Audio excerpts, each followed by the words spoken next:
నేను సీతక్క గారిని కూడా నేను ఏమనలే అధ్యక్ష, సీతక్క గారే నన్ను అన్నారు నేను హైదరాబాద్లో ఉంటున్నాను అన్నారు, కానీ తను ములుగుపోతలేరు, అప్పుడు బాగా తిరిగి ఇప్పుడు తిరుగుతలేరు అనేది నేను అన్నా.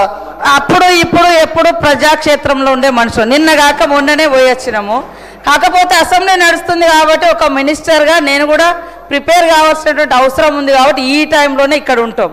కాబట్టి నన్ను తిరుగుతలేదంటే మరి నువ్వెంత తిరిగినావు నేనెంత తిరిగినావు, ఒకసారి మీ ఏరియాకు నేను వస్తా, మా ఏరియాకు నువ్వు కూడా రా. ఎన్ని ఊర్లు నేను తిరిగినా నువ్వెన్ని ఊర్లు చూస్తావు.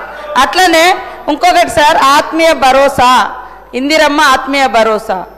ఆడ ఎవరైతే భూమి లేనటువంటి వాళ్ళు ఉన్నారో మేము కొన్ని నియమ నిబంధనలు పెట్టుకున్నాం. భూమి లేనటువంటి వాళ్ళు 20 రోజులు కూలి పని చేసినటువంటి వాళ్లకు ఇవ్వడం జరిగింది. మొన్నటి వరకు కూడా ఎలక్షన్ కోడ్ ఉండడంతో ఇప్పటి వరకు ఒక 60 కోట్లు 70 కోట్లు వేసినాము. మిగతా ఇప్పుడు టోకెన్ అవి వేసే ప్రాసెస్లో ఉన్నాయి. మీరు వేయలేదు సిద్దిపేటలో కూడా వచ్చినాయి, చూసుకోమంటున్నా. సిద్దిపేటది కూడా ఉన్నది మా దగ్గర, లిస్ట్ ఇప్పుడు తెప్పిస్తా ఖచ్చితంగా.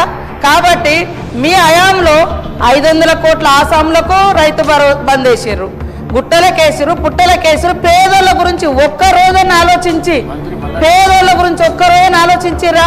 అరే పేదోళ్ళు ఎట్లా బతుకుతున్నారు, మరి వాళ్ళకు కూడా ఏమన్నా ఇద్దామని మేము ఉచితంగా 200 యూనిట్ల కరెంటు కూడా పేదోళ్ళ గుడిసెలలో ఉండేటోళ్ళకి కరెంటు కూడా ఇస్తున్నాం. 500 భారం తగ్గించి 500కే దేశంలో ఎవరు ఇయ్యని విధంగా గ్యాస్ ఇస్తున్నాము.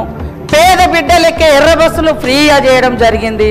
మరి దాన్ని మీరు ఓర్చుకోలేరు, పైనుంచి మీరు తిరగట్లేదు.